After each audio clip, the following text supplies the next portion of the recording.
नमस्कार। बहुत स्वागत है आप सभी दर्शकों का तुला राशि के लिए राहु राशि परिवर्तन के इस वीडियो में। परम शक्तिशाली राहु कुंभ राशि में राहु। जी हाँ, 18 मई को राहु राशि परिवर्तन करने जा रहे हैं और अपने परम मित्र शनि की राशि, शनि की मूल त्रिकोण राशि कुंभ राशि में गोचर करेंगे और कुंभ राशि में राहु 5 दिसंबर 2026 रात्रि तक या 6 दिसंबर 2026 प्रातः तक रहेंगे। अपने मित्र की राशि में राहु 18 वर्ष के बाद आएंगे और मित्र की राशि में आकर राहु बेहद कंफर्टेबल फील करते हैं। राहु क्या है? राहु है धुआं और कुंभ राशि वायु तत्वी राशि है। वायु के साथ मिलकर धुआं असीम ऊंचाइयों तक पहुंचता है, तो यहाँ पर राहु बेहद शक्तिशाली होंगे। राहु कुंभ राशि में अकेले ही गोचर करेंगे आने वाले 18 माह तक, क्योंकि इस गोचर काल में कुंभ राशि का संबंध ना तो शनि से बनेगा और ना ही देवगुरु बृहस्पति से। शनि होंगे मीन राशि में, गुरु होंगे मिथुन और कर्क राशि में। इस तरह राहु बिल्कुल अकेले गोचर करेंगे और राहु एक ऐसे ग्रह हैं जो अगर किसी भाव किसी राशि में अकेले गोचर करें तो उस भाव के उस राशि के स्वामी की तरह कार्य करते हैं। तो यहाँ पर राहु कुंभ राशि के स्वामी के रूप में कार्य करेंगे और कुंभ राशि से संबंधित जो भी फल होगा वो आपको प्रदान करेंगे। दूसरी महत्वपूर्ण बात यह है कि राहु के इस गोचर काल में आने वाले 13 माह तक यानी जून 2026 तक गुरु की दृष्टि भी राहु पर पड़ेगी, तो राहु गुरु के प्रभाव से शुभ फल प्रदान करने के लिए बाध्य होंगे। पिछले 3 वर्षों में राहु अच्छा फल नहीं दे पा रहे थे, क्योंकि 30 अक्टूबर 2023 से राहु गुरु की राशि में थे और उसके पहले मंगल की राशि मेष राशि में थे। मंगल और गुरु की राहु से नैसर्गिक शत्रुता है, इसलिए राहु कोई शुभ फल नहीं दे पाए। पिछले 3 वर्षों में राहु जिन कष्टों से आप पीड़ित रहे उनसे भी अब आपको राहत मिलेगी। तो राहु के राशि परिवर्तन का तुला राशि के जातकों के जीवन पर क्या प्रभाव पड़ेगा, इसी का विश्लेषण करेंगे इस वीडियो में। ये विश्लेषण आपकी चंद्र राशि के आधार पर किया जा रहा है और वीडियो के अंत में मैं आपको राहु के उपाय भी बताऊंगा। तो ये है तुला राशि के जातकों की कुंडली। वर्तमान में राहु का गोचर कुंडली के 6ठे भाव में है, मीन राशि में। 18 मई को राहु राशि परिवर्तन करके शनि की राशि कुंभ राशि में गोचर करेंगे और गुरु की दृष्टि भी राहु पर पड़ेगी। अभी तक पिछले 18 महीनों से राहु 6ठे भाव में गोचर कर रहे थे। राहु होते हैं विस्तार के कारक, तो जिन भावों में गोचर करते हैं उस भाव से संबंधित चीज़ों का विस्तार करते हैं। अब 6ठा भाव तो खराब भाव है, रोग, ऋण, शत्रुता, संघर्ष, कंपटीशन, ये सब 6ठे भाव से देखी जाती है। तो आपके जीवन में पिछले 18 महीनों से लगातार संघर्ष में वृद्धि हुई होगी। कर्ज को लेकर आप परेशान हुए होंगे, स्वास्थ्य संबंधी समस्याओं से भी आप परेशान हुए होंगे और लड़ाई झगड़ा, शत्रुता, कोर्ट कचहरी की स्थिति, अस्पताल में एडमिट होने की स्थितियां भी आपके सामने आई होंगी और खर्च भी आपका बेतहाशा बढ़ा होगा। यहाँ पर गोचर करते हुए राहु की दृष्टि दशम भाव पर पड़ी, तो कैरियर में लगातार अप डाउन की स्थिति बना। 12वें भाव पर दृष्टि पड़ी तो विदेश संबंधी कार्यों में रुकावट, विदेश संबंधी कार्य बनते बनते बिगड़ जाना और धन भाव पर राहु की दृष्टि पड़ने से परिवार के लोगों के बीच में तनाव की स्थितियाँ बनना। हालांकि ऐसा नहीं है कि राहु ने सब कुछ नेगेटिव फल ही दिया होगा। जिन जातकों की कुंडली में राहु अच्छे रहे होंगे, आकस्मिक रूप से धन लाभ भी इस गोचर काल में हुआ होगा। राहु 6ठे भाव में जब होते हैं तो किसी भी तरह की कंपटीशन में आपको सफलता दिला देते हैं। क्योंकि राहु के सामने कोई टिक नहीं सकता है, तो कुछ जातकों को सफलता भी मिली होगी। कंपटीशन चाहे वो नौकरी में हो, चाहे व्यापार में हो, किसी भी क्षेत्र में कंपटीशन रही होगी तो उससे भी आपको सफलता मिलेगी। अब राहु राशि परिवर्तन कर रहे हैं और छठे भाव से हट करके पाँचवें भाव में आ जाएंगे। यहाँ पर अपने मित्र की राशि में रहेंगे और कोई भी ग्रह जब अपने मित्र की राशि में गोचर करता है तो अच्छे फल प्रदान करता है। तो पाँचवें भाव से संबंधित जो भी फल आपको हैं वो मिलेंगे। अब पाँचवा भाव होता है संतान का, शिक्षा का, लव रिलेशंस का, आपकी क्रिएटिविटी का। पाँचवा भाव लॉटरी, शेयर, सट्टे को दर्शाता है। अभी तक राहु की दृष्टि चूंकि 10वें भाव पर पड़ रही थी, जो कि आपका कैरियर होता है, तो आप परिश्रम तो बहुत कर रहे थे, प्रयास बहुत कर रहे थे, लेकिन आपको सफलता नहीं मिल रही थी।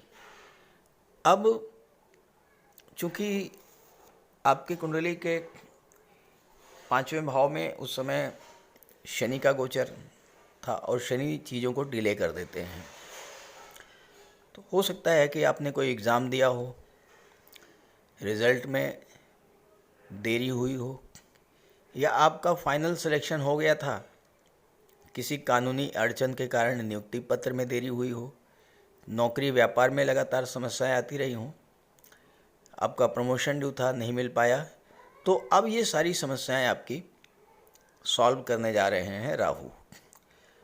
पाँचवा भाव शिक्षा का होता है और आप उच्च शिक्षा के लिए विदेश जाना चाहते थे, नहीं जा पा रहे थे, तो अब आप उच्च शिक्षा के लिए विदेश भी जाएंगे। किसी अच्छे इंस्टीट्यूट में आपका एडमिशन होगा इस गोचर काल में। राहु डीप अटैचमेंट के कारक होते हैं, तो पाँचवें भाव की चीज़ों से आपका लगाव बढ़ा देंगे, शिक्षा से, संतान से और अपने लव पार्टनर से आपका लगाव बहुत तेज़ी से बढ़ेगा। अपनी संतान के लिए आप कुछ कर पाएंगे। पाँचवा भाव लव रोमांस का होता है और अपने लव पार्टनर के प्रति आप तीव्र आकर्षण महसूस करेंगे और ये आकर्षण जुनून की हद तक जा सकता है, क्योंकि राहु तो सिर्फ पाना चाहते हैं और चूंकि गुरु का भी प्रभाव रहेगा राहु पर, तो अपने रिलेशंस को आप मैरिज में बदलने में सक्षम होंगे। पाँचवा भाव आपकी क्रिएटिविटी का होता है और आपने टेक्निकल फील्ड में, इंजीनियरिंग फील्ड में या मेडिकल के क्षेत्र में कुछ नया किया था, लेकिन उसको पहचान नहीं मिल पा रही थी। अब आपको आपकी क्रिएटिविटी का लाभ मिलेगा, आपके कार्यों को नई पहचान मिलेगी और आप रिसर्च के क्षेत्र में भी कुछ नया करेंगे। संतान प्राप्ति के मार्ग में बाधा थी, वो भी समाप्त होगी और संतान सुख भी आपको प्राप्त होगा। राहु की पंचम दृष्टि कुंडली के नवम भाव भाग्य के भाव पर पड़ेगी और यहाँ पर गुरु का गोचर है। गुरु भाग्य के कारक होते हैं, गुरु विस्तार के कारक होते हैं, राहु भी विस्तार के कारक होते हैं, तो भाग्य का विस्तार होगा, यानी भाग्य का आपको साथ मिलना शुरू होगा। लेकिन नवम भाव धर्म अध्यात्म का भी होता है। राहु अनऑर्थोडॉक्सी के कारक होते हैं, परंपरा से, लीक से हट करके चलना। धर्म कर्म में राहु की रुचि नहीं है, लेकिन अगर आप नवम भाव को मजबूत करना चाहते हैं तो आपको धर्म कर्म से जोड़ना ही पड़ेगा, क्योंकि यहाँ पर गुरु बैठे हैं जो कि धर्म और सत्कर्म के कारक होते हैं। राहु को कंट्रोल करने के लिए, राहु से शुभ फल लेने के लिए आपको तीर्थ यात्राएं करनी होंगी और अगर आपने गंगा स्नान किया तो ये आपके लिए बेस्ट रेमेडी है। घर में पूजा पाठ कराते रहें। राहु विदेश के कारक होते हैं, तो आप उच्च शिक्षा के क्षेत्र में विदेश जा सकते हैं। राहु आपकी एम्बिशंस को बढ़ा देंगे और हो सकता है कि अपनी एम्बिशंस को लेकर, अपनी महत्वाकांक्षा को लेकर पिता या गुरु से कोई मतभेद की स्थिति भी बने, तो ऐसे में आपको अपने पिता और गुरु की बात मानना है, क्योंकि राहु पर गुरु का नियंत्रण रहता है और गुरु को मजबूत करेंगे तो राहु पर नियंत्रण होगा, राहु के अशुभ फल आपको नहीं प्राप्त होंगे। तो गुरु से, पिता से बॉस और सीनियर से बना करके रखिएगा।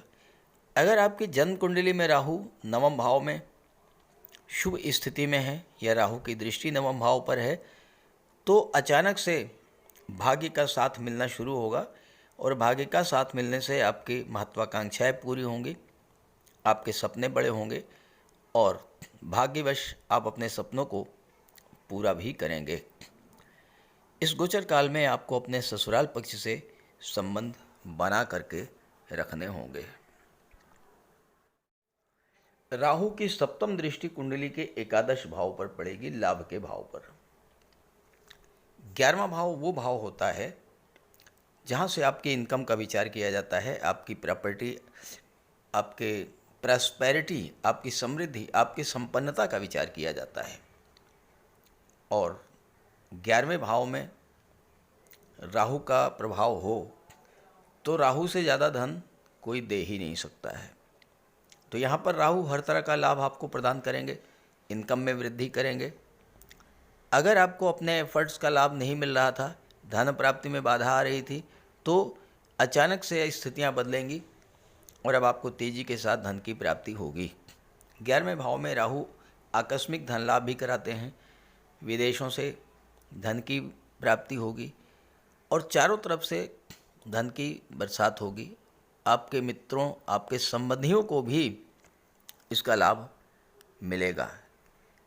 लेकिन एक बात का ध्यान रखना है आपको, राहु महत्वाकांक्षा को बढ़ा देंगे और आपके मन में ये होगा कि ज़्यादा से ज़्यादा धन अर्जित करें, जल्द से जल्द अमीर बन जाएं। और चूँकि राहु 5वें भाव में बैठे हैं जो कि लॉटरी, शेयर, सट्टे इन सब को दर्शाता है। राहु खुद में छल, कपट, झूठ, फरेब और शॉर्टकट को शो करते हैं। तो कहीं ऐसा ना हो, क्योंकि 11वां भाव आपके फ्रेंड सर्किल को भी दर्शाता है, ऐसा ना हो कि गलत संगति में पड़ करके जल्दी से जल्दी ज़्यादा से ज़्यादा पैसा कमाने के चक्कर में शॉर्टकट में आकर के आप जुआ, शराब, सट्टा, लॉटरी या किसी और अनैतिक कार्य में संलिप्त हो जाएं और उससे आपको बड़ा धन हानि हो। ऐसा हो सकता है अगर राहु आपकी कुंडली में ज़्यादा ही खराब हुए, तो इस बात का भी आपको विशेष ध्यान रखना है। हालांकि राहु 11वें भाव में आपके सोशल रिलेशंस को बढ़ाएंगे, आपको अपने सोशल सर्किल का लाभ मिलेगा। और चूँकि यहाँ पर गुरु की राशि पर, सूर्य की राशि पर दृष्टि पड़ रही है, सूर्य से राहु की नैसर्गिक शत्रुता है, तो अचानक धन हानि की स्थिति भी बन सकती है। इस बात को लेकर के बेहद सावधान रहिएगा। हालांकि सूर्य शासन प्रशासन को शो करते हैं। जो लोग गवर्नमेंट से जुड़े हुए हैं, जो लोग राजनीति से जुड़े हुए हैं, उनके लिए विशेष लाभ की स्थितियां भी बनेंगी।